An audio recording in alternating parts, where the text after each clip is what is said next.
quite interactive. Today, I'm going to there's quite a lot of content to get through, and I'd like to kind of get through that, and then we can maybe towards the end of the session, you can ask any questions. I'm available for a little bit of time after the session as well, kind of field any questions. So if you want to feel free just to put in any questions in the chat, and we can get to them afterwards. So just a little bit more about myself. I worked for Deloitte for 7 years in the human capital space, specifically around the org design sphere. I was running the Center of Excellence across Africa, and did a lot of work across, as Tracy had said, across the HR value chain. And over the years, went into a lot of large-scale HR tech projects, which is really where I've got to see a lot about the future of work, the future of HR as well. And the presentation that I'm going to give forward now is really goes into a lot of depth around this. And there's a lot of research, a lot of articles. I'm sure many of you have read a lot of the insights coming from many institutions that are consistently posting, and how our own experiences are really driving a paradigm shift in how we approach work today. And that's really what I want to go. And how do we overcome that? How do we kind of really get to the grips of how do we make an impact in this new and changed world? And that's what we're going to go into today. So I'm going to share my screen. 1 second. Okay. All right. So the future of work is here. The question that I'm going to be posing is, are we ready for it? And the report that I'm going to give forward is really about, it comes from trends and insights from Microsoft. At the end, there's a methodology that I have put forward just to kind of represent the findings, and also Ernst & Young, which I currently contract into EY. So we've really come into a different world. The future of work is here. That's going to be our first point. What are the 6 urgent trends that every business leader needs to know in 2021? That's all based off the Microsoft findings. And what's at stake? As the world opens up, more employees are evaluating their next moves. How do we engage our employees? How do we maintain talent strategies that are enhancing our businesses and keeping them? And then what are the 6 major resets taken by business? And that's going to be presented via the EY findings.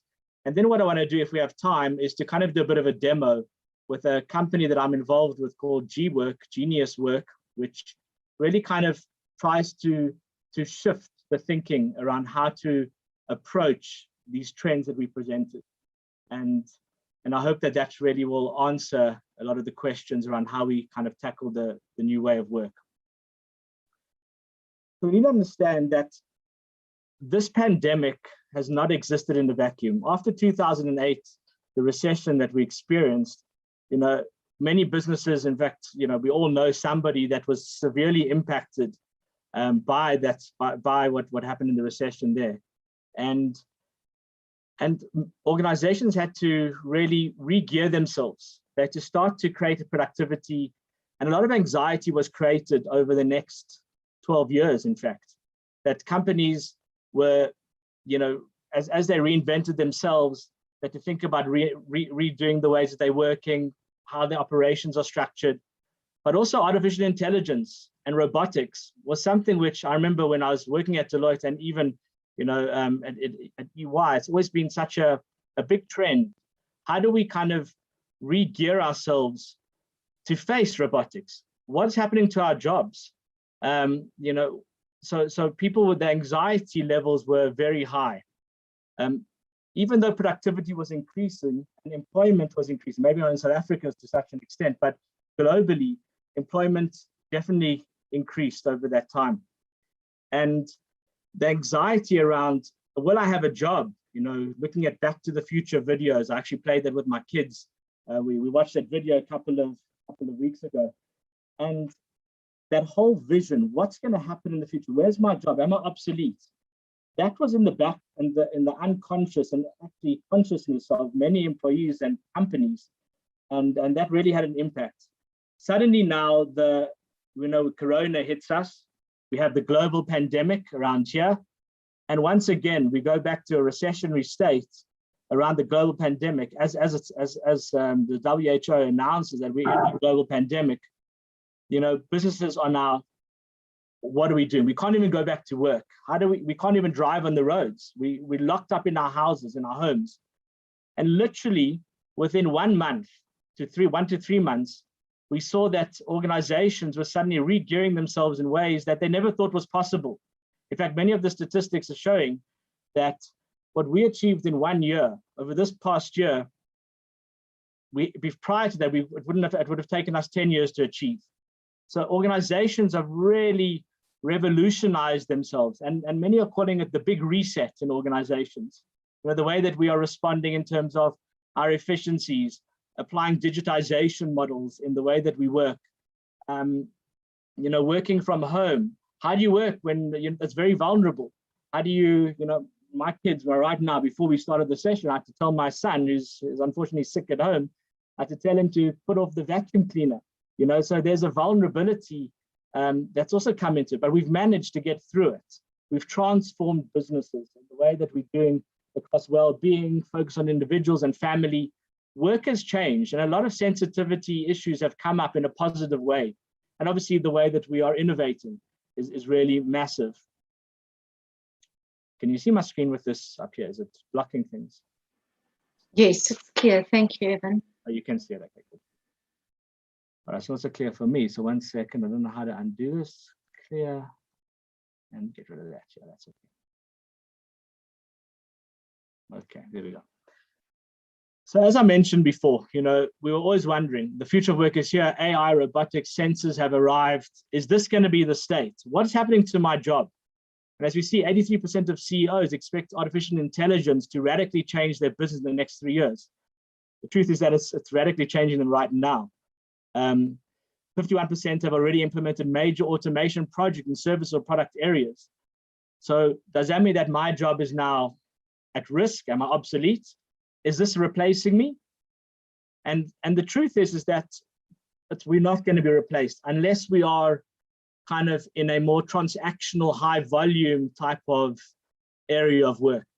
Those are the areas where artificial intelligence, robotics, you know, all the RPAs that are coming up, those are the things that are that new engineering in terms of where the intelligence can replace is specifically around transactional activities, high volume driven activities.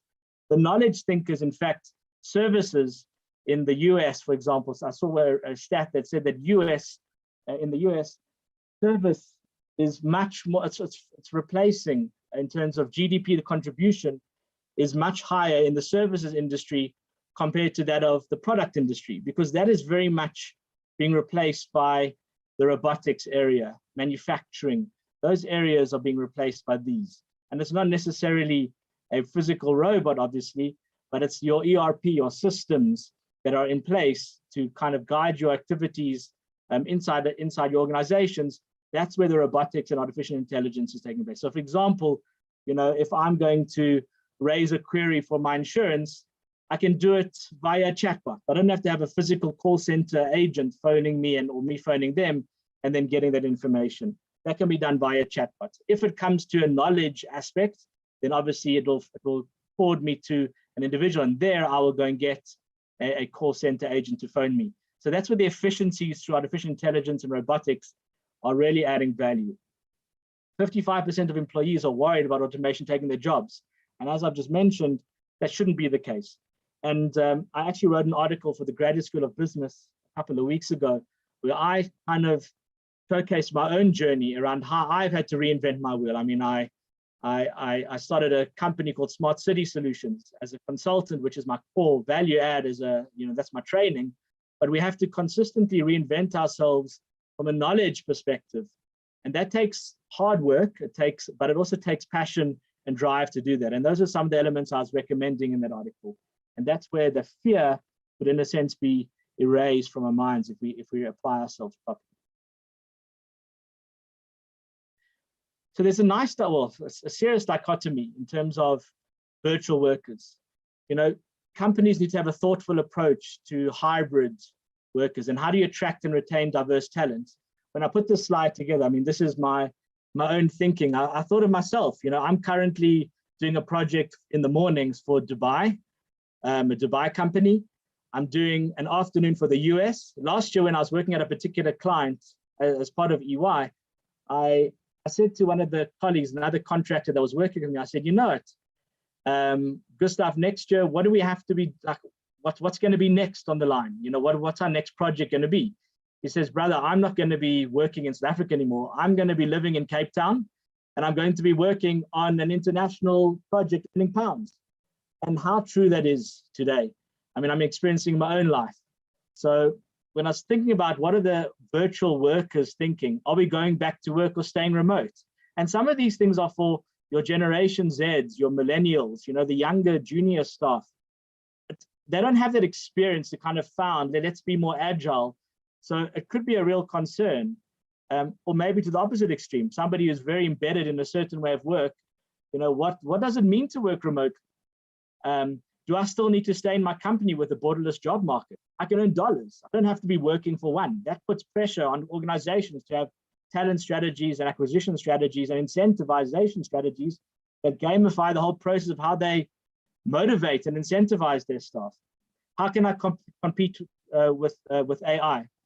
Am I now officially obsolete? It is stressful to manage and form part of teams in an invisible world. We are living in an invisible world. How do you drive a culture of innovation where you can't actually see anybody? You know, you can't see the office space, you can't see many, you just see people over a screen. What does hybrid work mean to me? How do I manage that? I've got a family, children, vacuum cleaners going in the background. Do I go to the office as well? How do I I need a break. I've enjoyed working from home, but kids can be disruptive at times. So that could also be a deterrent. So these are the kind of dichotomies and things that companies need to think about when they're applying their strategies around maintaining their talent.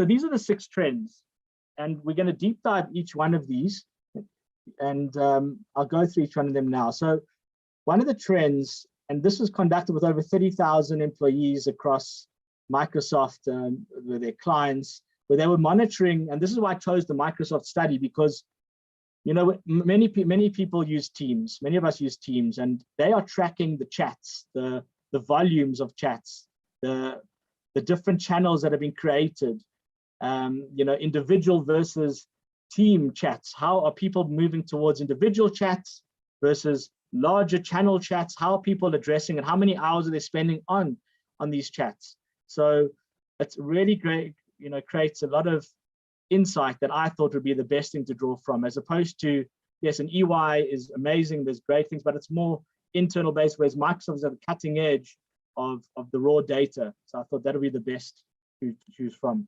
This is what they found. So flexible work is here to stay. 73% of workers surveyed want flexible remote work options to continue. People are enjoying it. They love the flexibility to not have to drive for 2 hours in traffic. I mean, I went to a meeting for the first time about a month and a half ago at a restaurant, and it made me late because of the traffic for the next meeting afterwards, which was actually a remote meeting. So, and you know, how do you kind of gamble that? People are enjoying it, the flexibility to be able to do what you need to do. 70% are enjoying it. However, at the same time, 67% are craving more in-person time with their teams. I feel that. I love the fact that I could go sit at the canteen with a cup of coffee and discuss face-to-face with one of my colleagues. There are certain platforms or which are trying to create that type of environment where you can go and chat, have a 5-minute in-person or like a more filled out chat, create your own little chat room as if you were in a coffee bar with some music playing in the background. There are some apps that are doing that, but it's not the same, as we know. Leaders are out of touch with employees. So 61% of leaders say they're thriving right now. They're loving it. Well, obviously it helps if you've got the right infrastructure at home, you've got the right internet connectivity, etc. And that is 23% points higher than those without decision-making authority. So your diverse workforce, your juniors, not only juniors, but your you know, different employees who are maybe married or single, etc. They are having a completely different experience with remote world in terms of what their experience with working under such circumstances are. High productivity is masking an exhausted workforce. We're working so hard. Nowadays, you have to go from team meeting to team meeting. It doesn't stop. And I saw Ursula Fear on this, who's an ex-colleague of mine, and she works in a very dynamic company, and I can never get hold of her because she's so busy on meetings all day long. And many of us are in the same position. So, how do we're burning out, and how do you avoid that? How do organizations really set the tone, the culture to kind of insist that we have well-being, that we balance our lives? So 54% are feeling overworked, 39% feel exhausted. Massive. And this is now 30,000 people as a sample group. It's very big.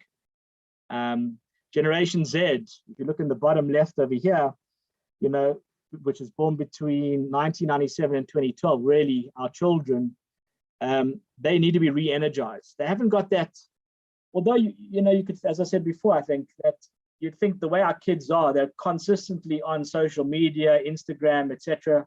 And they're used to this way of work, but it's exhausting when you're trying to find your feet and build up a career in this environment where you're going from meeting to meeting and not really having that personal touch. It leads to burnout, leads to, just non-stop. I'm, as I said, I'm working at Dubai in the morning and US times. I'm in a US time zone working until 10 o'clock, 11 o'clock at night at the moment. But I have that maturity and 15 years of experience of work to be able to say that this too will pass, but if you're a Generation Z, it becomes a lot more difficult to kind of perceive the future and when is it going to end? We know it's going to end. We know that we're going to go to hybrid very soon, but in that moment experience, in fact, I had a wobble with my wife last week about this exact point, like, can't do this, it's unsustainable. So yes, it's only for 6 months, but people who are building their careers don't necessarily have that leverage point to realize that experience trumps. We're going to get through this. Then shrinking networks are endangering innovation. At the onset of the pandemic, interactions with other close networks at work increased, while interactions with other distant networks diminished. So in other words, when they measured the teams, are we posting more on the personal, I want to get some information from this person, as opposed to being vulnerable and pushing it out into the global network and getting some advice.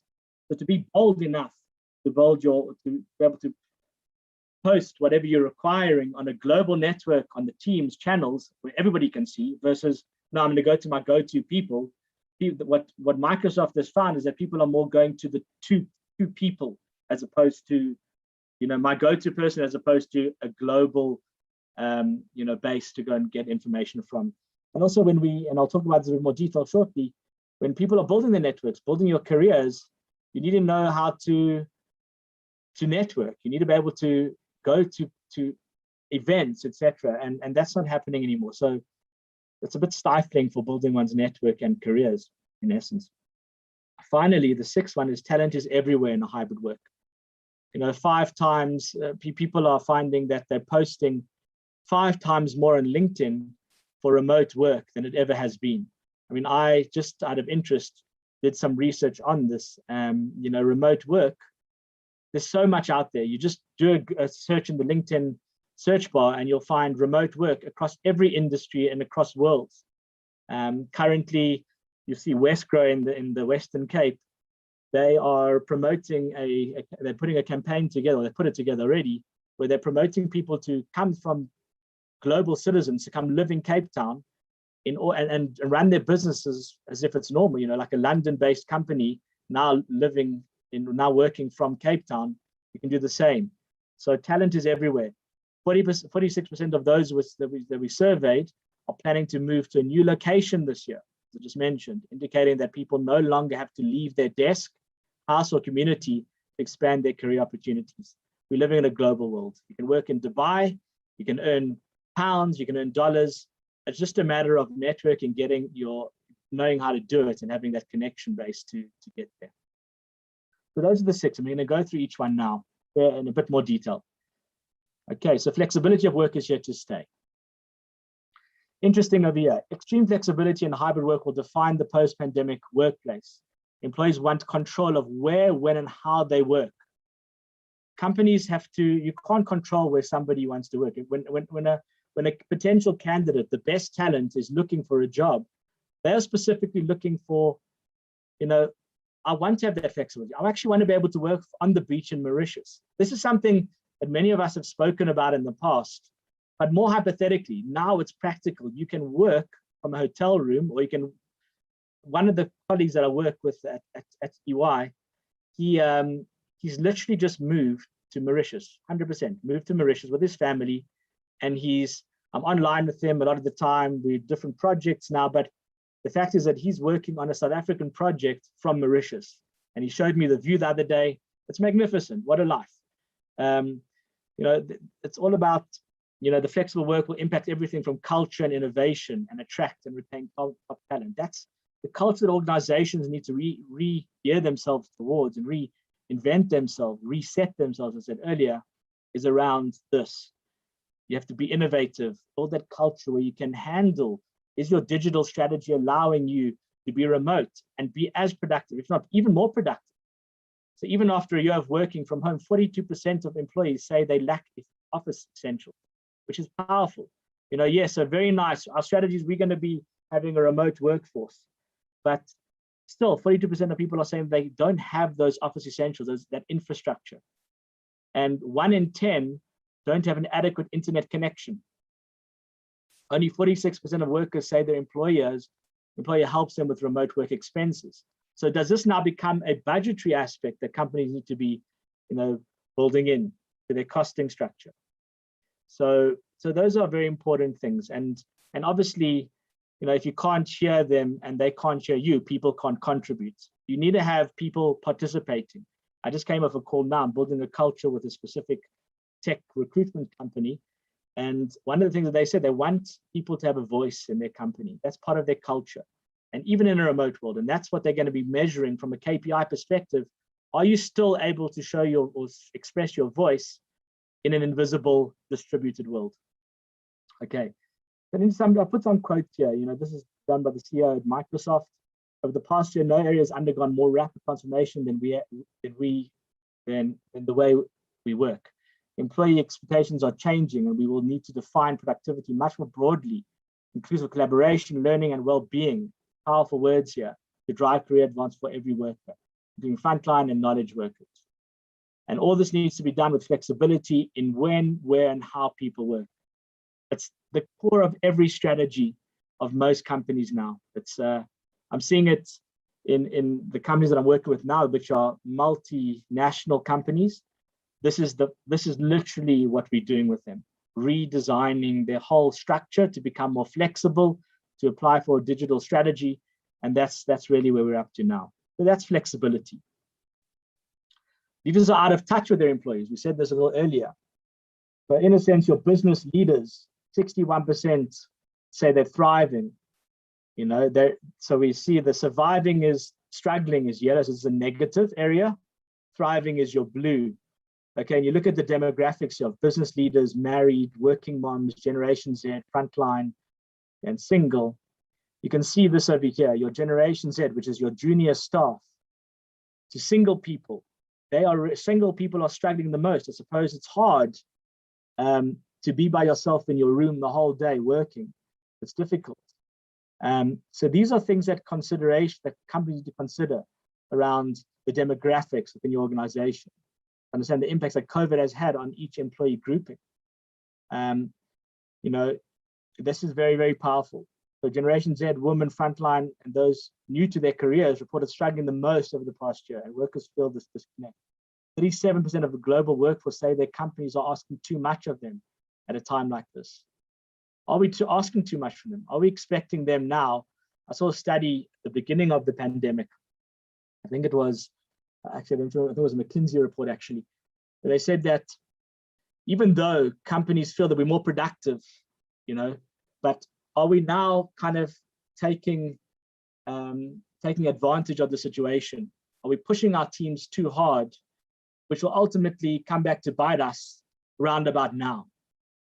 I experienced in October last year with this project that I was working on, I had 40 people reporting into me. I had 5 managers and I had a team of 40 that I was responsible for. Massive project. And What happened was in about October last year, suddenly productivity started declining. And I didn't have a pulse to engage why.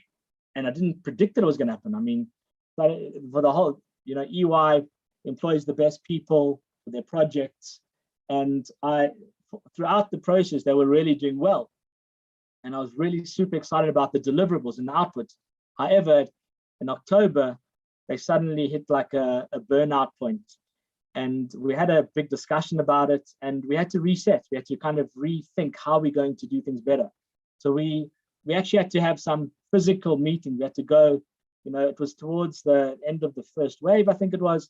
And we had a meeting, a little town hall, and we had a bit of a regroup, and that had a powerful impact. So that's important. So to understand the demographics, who are we dealing with, and have that pulse to be able to go and do a survey on a daily basis and take that up in a scrum meeting. Guys, I'm seeing that you feel that we're all disengaged, or you're demotivated, or you're feeling burnt out.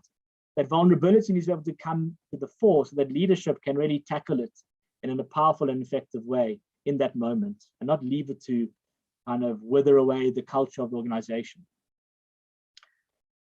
I know I'm going quite quickly through things, and I'm cognizant of time. Halfway through. High productivity is masking an exhausted workforce, similar to what we just said now. But here's some interesting, powerful stats from Microsoft. The digital overload is real and climbing. How do we balance well-being at work? So listen to this. The time spent in Microsoft Teams, I'm sure many of you are, it's kind of like Zoom, but Zoom is more of a tool to have the video conferencing facility, whereas Teams is a Microsoft app where it allows you to communicate with each other and post files, and we use it as a SharePoint as well, but to collaborate and to see and run meetings. It also has similar to Zoom functionality. The time spent on Microsoft Teams meetings has more than doubled globally, right, compared to pre-pandemic. The average Teams meeting is 10 minutes longer, up from 35 to 45 minutes year over year. Interesting. So people are spending more time on it. And then what happens straight after? They go to another meeting. There's never a break. I know my meetings are typically 60 minutes, or they're set up like that. And then you go straight into the next one. Have you ever noticed in your Teams meetings that people are always arriving 3 to 5 minutes late? That's because every meeting is overrunning because they're starting that late, and it never ends. There's never like a break. The average Teams user is sending 45% more chats per week and 42% more chats per person after hours, meaning working into the wee hours of the night. Not because they're working on a US project, but because, to what I said earlier, it could be that there's an expectation, and because they can now, with chats per week still on the rise. Yeah, it's crazy. There was a 66% increase in the number of people working on documents. So Mike, that's why I chose this. This is powerful because they're measuring it live. They're seeing exactly, and they're like probably the main platform out there. Microsoft does amazing stuff. So, there's just powerful insights here. Look at these, 40.6 billion emails being sent in 2020, 45% chats. It's very, very crazy. So there's a nice little thing over here from this lady who's in the Digital Wellness Center. The exhaustion we're feeling can be blamed on the speed and urgency of virtual work. In-person conversations give our brains a chance to assess things like tone, social cues, and body language to make meaning. So there's that psychological impact of being face-to-face, having a coffee and discussing, or sitting by or standing by the printer machine and discussing what's happening not only in the workplace, but in your life, or even if it is about work. That ability to go and psychologically engage somebody else face-to-face, having that touch, that ability to assess a tone of voice, that is not just computer through computer where you're missing certain elements of the dynamic, that creates well-being in its own right.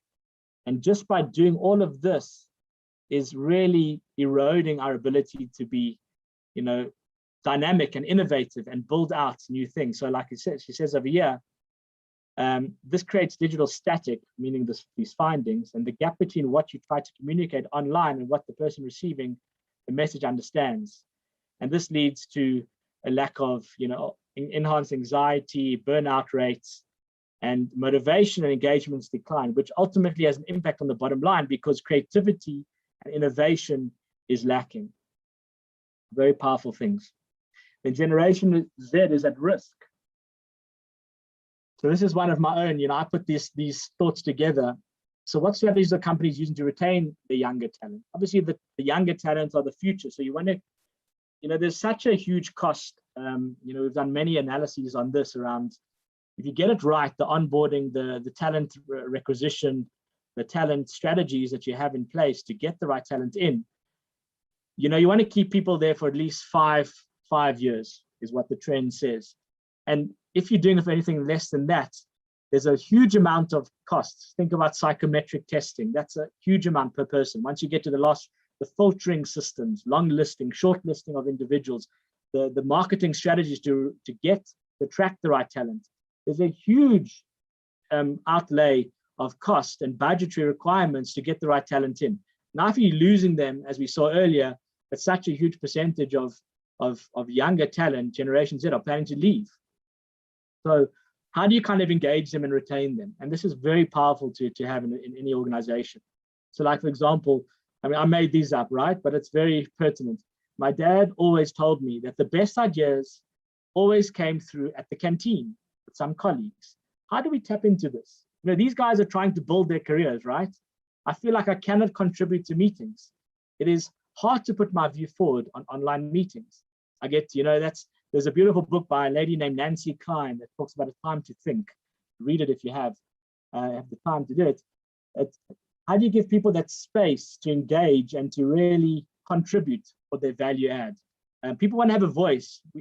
Everybody has a voice. That's why they're employed. And so how do you allow online chat groups and these portals to kind of allow people to talk? Where is the well-being of this company? All we do is work here. We've discussed that already. My personality has always played a strong part in my success. I feel like I've not been able to make an impact at work because all the people do is see my face for a meeting, but after that, they don't see my other attributes, how I drink a beer down in 30 seconds. That's quite fun. I can do it over the laptop, but it's different when you're engaging. These are other, I'm just being tongue in cheek there. There are a lot of cool things that people bring to business which can't be seen if you're just in meetings the whole time on an online platform. And finally, I wish I had some in-person onboarding and orientation.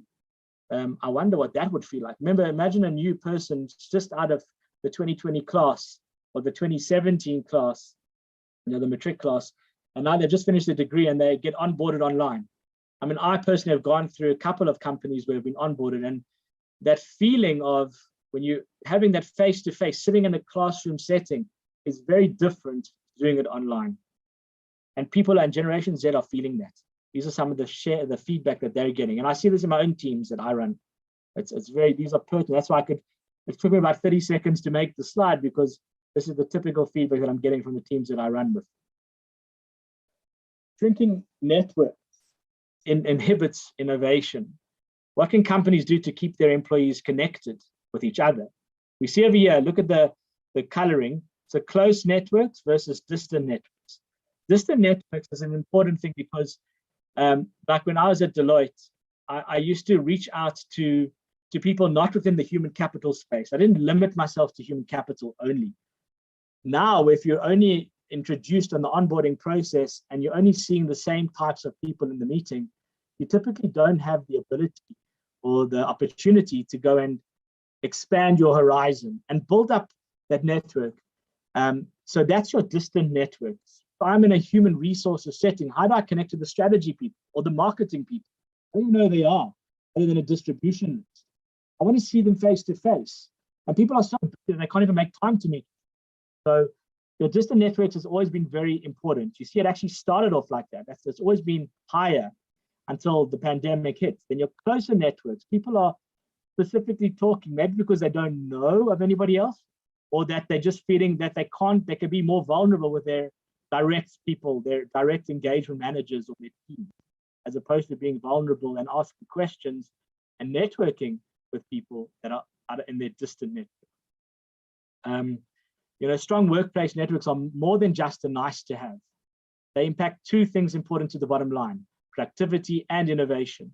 If I'm feeling that I am expanding my network and I know who's who in this organization, I feel that I'm engaged. I'm part of something bigger. A lot of the research, which I haven't brought in here, is that Generation Z, millennials, are looking for companies that are contributing to the bigger picture. And I want to be able to network on the bigger picture. I want to be able to see that bigger network in my organization. Who can I talk to? Who can I see? Who are the better contributors around whatever it is that I'm looking for? So here, 5% decrease in number of people sending chats posted in a Teams channel designed to include the whole team. So they're going more personal. 87% increase in number of people sending small group or one-on-one chats, as opposed to putting themselves out there on the global network. By the way, I mean, this really is applying to more your junior staff.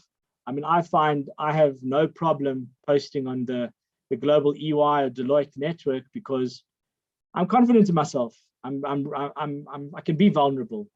I'm secure in myself. So therefore, that's why I'm able to do that. Whereas other people are more sticking to their one-on-one chats. Productivity is strongly linked to strong workplace relationships and feeling of inclusion. Inclusion is powerful. It's very important. 9% decrease in strategic thinking and innovation when workplace relationships are weaker. So this is very important for companies to think about. How do we kind of almost equilibrate these, as opposed to becoming more tending towards interpersonal, close to close networks, as opposed to your distant. You want to kind of bring that into one. And then this is what I said now: talent is everywhere in the hybrid world. So if you look at it, are companies looking broader than they were in the past to find the right talent? Can your organizations on this call, people, are you able to no longer have to be limited by looking at a South African individual? Can I get a guy from Greece or a lady from Hawaii to go and do this?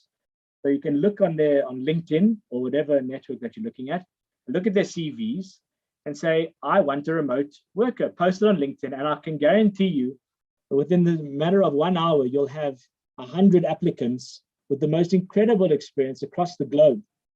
And you can, obviously you may have to pay top dollar for that, or maybe certain sectors of the globe allow you to actually get a more competitive to South Africa salary that you'll pay them.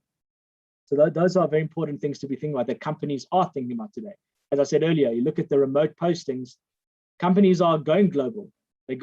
Why did they choose me out of anybody in the world? I happened to apply for a particular role and they chose me, a South African working for a US company.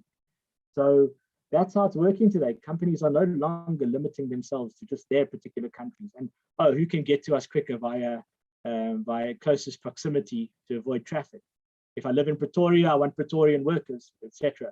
No, you can get somebody who's going to be working from Hawaii, working for a Pretoria organization.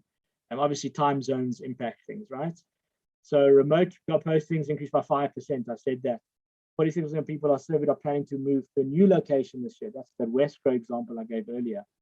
And interesting, the LinkedIn economic graph shows women Generation Z, which is over here, and your no graduate degrees and Generation Zs. So these three are the ones that are really seeking remote work, which is, I mean, a very big population within the talent space. There's a fundamental shift, expands economic opportunity for individuals and enables organizations to build high-performing, diverse teams from near limitless talent pool. Obviously, your leadership teams in the South African context is BEE to consider, so that will impact. But you could ring fence in your organizational structures and operating models certain elements which may be best positioned to have this gearing, towards an international environment for innovation. So an innovation hub is where you could say, okay, we need these types of specs, and we don't see many of those in South African sector, but let's go there. But your typical standard, your support functions could be, which maybe, I wouldn't say it should be the bulk of your workforce, but it often is, unfortunately, but that's where your South African sector could be, if that's it, unless you have obviously choose your locals, and there's a concept in Sadaka and in terms of charity, keep it closer to home. But, I'm just talking on a more global demographic over here. So all of this coming together, what's at stake? And I want to try and give a few minutes towards the demo. We'll see if people have to jump off. We may go a little bit over time if possible, but Tracy will guide me there. So what's at stake? We have a vulnerable workforce. The workforce has opened up. So 41% of the global workforce is likely to consider leaving their current employee within the next year. How's that? We said earlier, your talent strategies is super important. This number is even higher for Generation Z, which is your up and coming talent. At the same time, 46% are planning to make a major pivot for career transition. No longer, and when I'm doing organizational design projects, we no longer limit to your typical verticals, in your structuring of organizations. Your operating model doesn't say, marketing, finance, HR, your core products, your core functions. You have individuals that could be in HR that now have a career progression where they want to go and move within 3 to 5 years towards a more streamlined engineering type of operations could be. If that's the core of a mine, and you have an HR person, they want to be moving across the verticals. People are now having projects type of structures where you can do any type of work at any point in time for a specific need of the organization. It's no longer by verticals. That's the latest trends. It's a teaming organization. So people are prioritizing, how do I pivot my career transition into no longer being limited to being an HR specialist? I want to become a financial specialist in the next 5 years. And really we know that the best way of learning is by doing. So put the person who you feel has got potential, got a bit of acumen in finance, let them start to job shadow someone in the financial sphere. So it's no longer limited. But the fact is that we need to be engaging our talent strategies around that. So reimagining the future of work, how relevant is this picture? In fact, I won't stand up because I'm actually wearing underwear only. I know I'm a rabbi, so I shouldn't be talking like that. But the fact is that I'm only wearing the top here, but my bottom is as they are. And I'm sitting in my son's room, blurred out. I'm not sitting in an office. I could present, like some of you have, I could present an office background and pretend that I'm in an office. But whatever, I like to be real, So this is what we're living with right now. This is the dichotomy of an employee. Okay, so here comes the EY Reimagining Work. This is what based off the back of that, it wasn't linked to the study. They had their own set of findings, which are very similar. But what they've said over here, this is their 6 major resets that companies are doing. The real estate footprint. I don't know if Santon's going to be around in the next 3 years. The company that I was with before this, as I told you guys, that tech recruitment agency, they've only got 30 staff, but they were in office blocks until pandemic, and they still kept it for some reason during the pandemic, but then they're just cutting that cost. They're working in a work sharing office space, or they're working from home. So cutting down, 74% of employers are planning moderate to extensive change in real estate. You don't need to do that. You can have Teams or Slack or whatever it is you use to go and collaborate and ideate. You don't have to be in a physical environment. Obviously, that has an impact on culture, right? Which we'll get to shortly. Business travel and mobility. Limiting, if companies have been giving a company car, for example, that's no longer going to be an expense on the horizon. Reevaluate mobility strategies and assess business travel requirements for client meetings, internal trainings, external events. Do you have to hire out a whole hall to go and do this? No, you just get onto your application and you run your town hall. Learning and culture, very powerful point of view that we've been talking about a lot today. How do you develop employees? Develop a learning platform to enhance use of remote technology and effectiveness of remote leaders. 75% of employees are looking at moderate to extensive changes in learning and skills. We need to be engaging our employees. So if they want to become a financial person, are they suited for this? Is there a need for that? Let's develop that learning program. How do we gear learning tailor-made for those individuals? That's what platforms are doing today.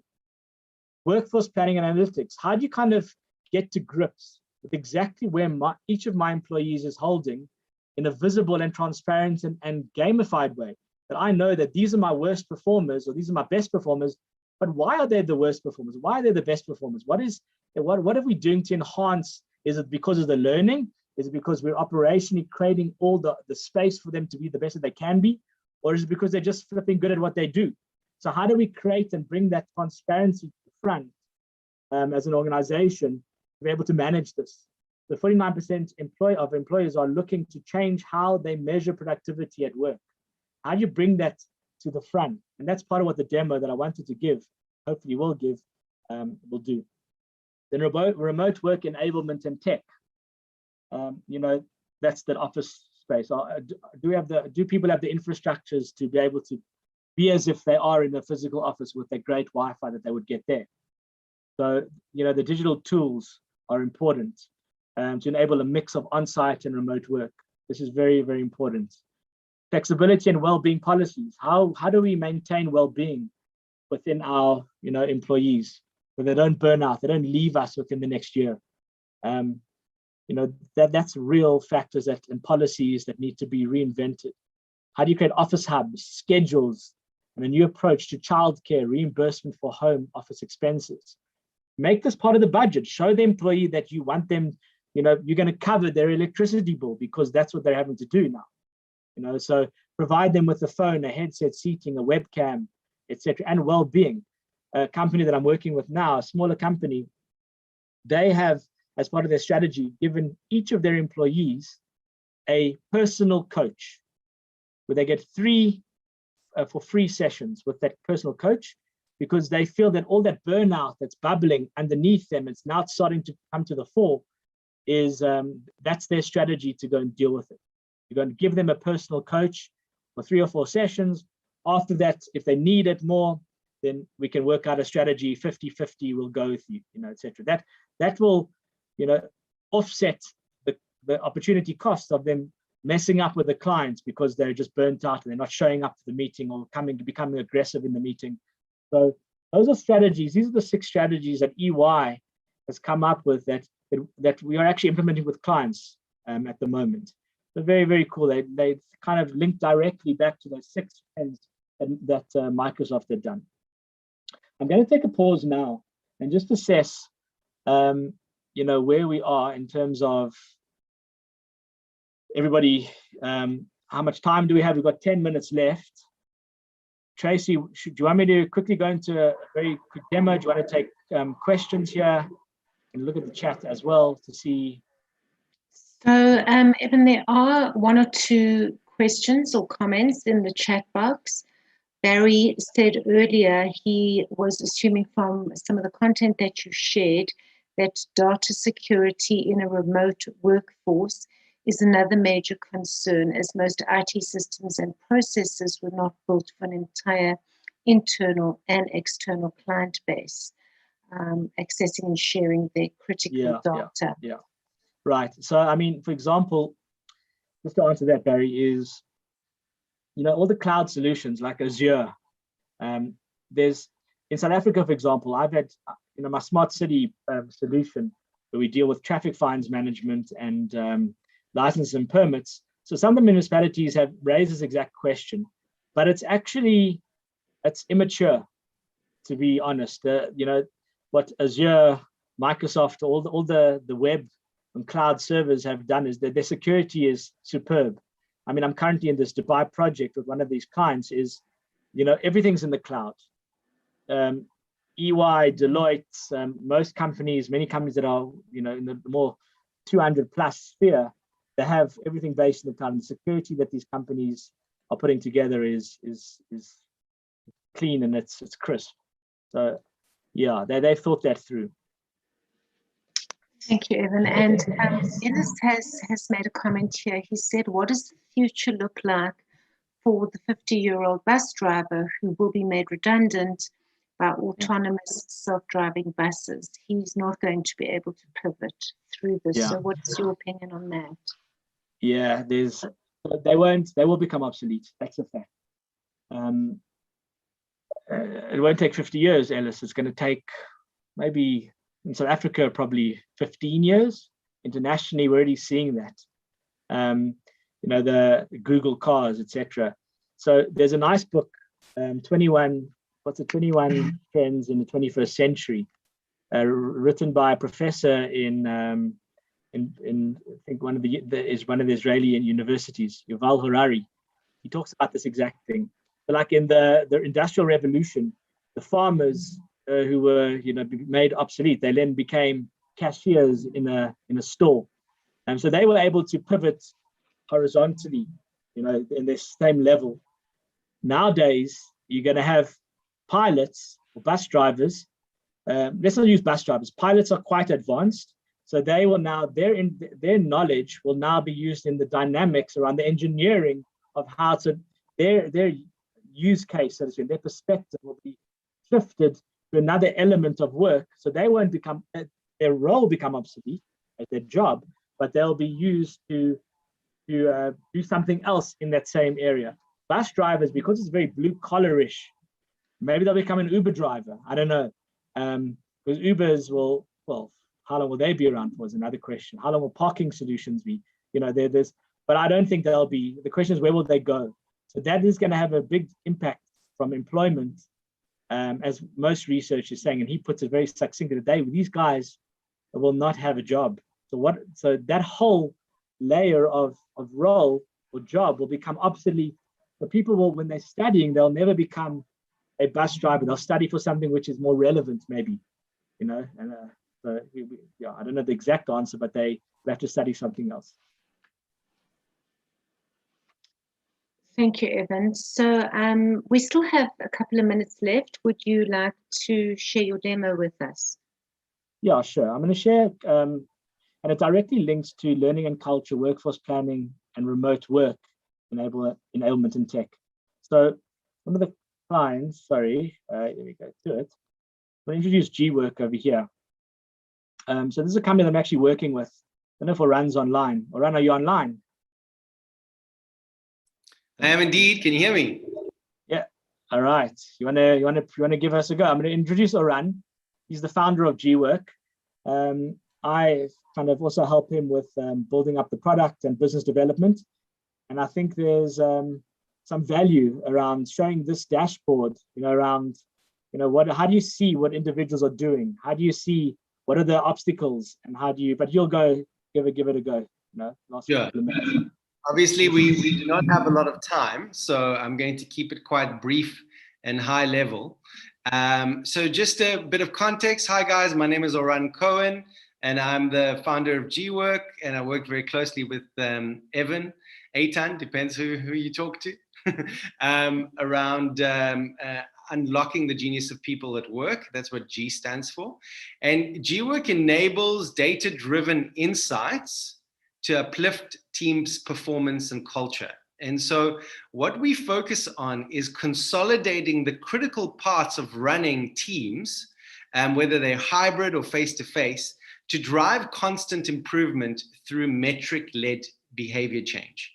And so what you're seeing right now is the manager dashboard.